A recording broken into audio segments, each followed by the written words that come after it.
আসসালামু আলাইকুম বন্ধুরা, আশা করি আপনারা সবাই ভালো আছেন। আলহামদুলিল্লাহ আমিও খুব ভালো আছি।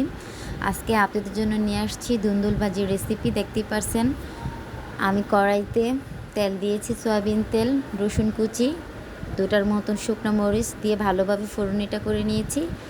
ভাজা হয়ে আসছে সেজন্য আমি দুন্দুলটা দিয়ে দিয়েছি। তার সাথে আমি কাঁচা মরিচ আর পেঁয়াজও দিয়েছি। স্বাদ মতো লবণ দিয়ে দিচ্ছি।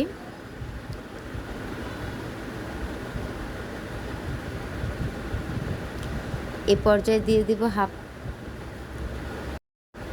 দিয়ে দিব হাফ চামচ হলুদের গুঁড়া। হলুদের গুঁড়া দেওয়ার হয়ে গেছে।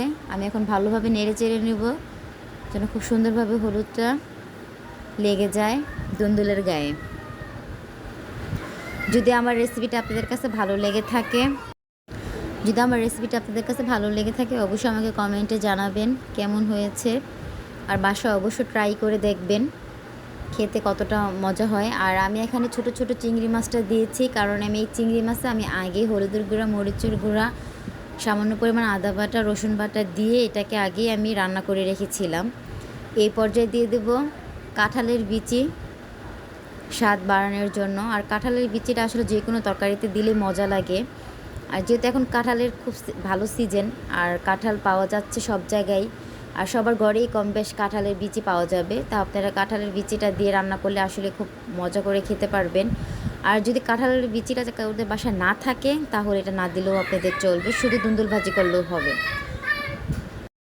দেখতেই পাচ্ছেন কথা বলতে বলতে আমার দুন্দুল ভাজিটা প্রায় হয়ে আসছে। এই পর্যায়ে আমি আবার নেড়ে নিব।